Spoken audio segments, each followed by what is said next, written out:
Well, that's good news for water safety experts here and our Marine Patrol that we have light winds today. So we'd like to welcome Cal Keuning here from the Marine Division of the Ottawa County Sheriff's Department and a brand new member to the U.S. Coast Guard here in Holland, and it is Adam Smart. Welcome to both of you this morning. Well, good morning, and thanks for having us. Yeah, absolutely. Thanks for having me. Yeah, just pull the mic right up to your mouth there and get There we you go. closest. There we go. And boy, you're going to be busy next couple of days. I'm hearing a stretch of warm days around the 90s, at least 6 days in a row for 90s and above, and maybe even stretching out to 9 or 10 days. Yeah, it sounds like a heat wave coming. Yeah. So we'll be out there patrolling and promoting water safety and making sure people are, enjoying the water, but you got to wear your life jackets. You got to heed the warnings. If there's a red flag out there flying at the state park, please do not go in the water. Green flag, yeah, enjoy the water. Yes, it's going to be hot. And you may even get a yellow flag, which is a caution flag, Exactly. which we always say. But we were talking to Mary Ellen before the show here and how she was at Pierre Marquette Park in Muskegon there. That's the Free City Park there to the west of downtown Muskegon. And she said it was so warm, and of course it was very windy this weekend, particularly on Sunday, and how they have no lifeguards there at the park at Pierre Marquette, and that everybody was in the water, in this rough water that they had, and she was just shocked at how many people didn't even pay attention to the red flag. Sure. And, there's going to be flags out there, the red flags. Like I said, if it's red, please stay out of the water. You're going to see your rip currents. Your structural or pier currents can occur when you get those certain waves and the wave action, the current action. You can get hurt. And a lot depends on the wind direction, too, doesn't it, as far as the piers are concerned? Exactly. Yep. Like in Grand Haven, you get your southwest winds. Holland can be like a northwest wind, just depending on the wind direction and the wave direction. So, Adam, how are you getting accustomed here to West Michigan? Where are you from originally? I'm from New Hampshire originally. I was just stationed up in Booth Bay Harbor, Maine, and I did 2 years up there. And, yeah, the family and I are here in Holland, and we're loving it. The town seems great, and we're settling in. Still have moving boxes throughout the house, but, Really?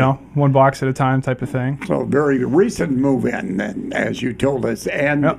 it's got to be very interesting, this area with Lake Michigan. We have Lake Michigan, we have the Great Lakes. I realize that some of your best boat makers, the makers of runabout boats are around the Great Lakes area because of the water. We have very unpredictable water here, and you have to really learn to respect the Great Lakes.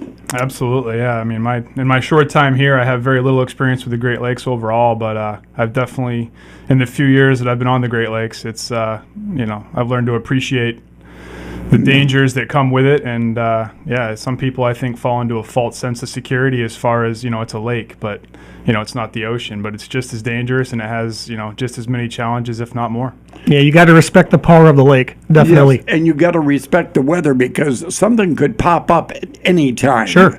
We used to call them popcorn thunderstorms because Yeah. they would pop just like that. They'd be there, and you can be out on the lake. And I'll tell you in an instance that an event that happened to me.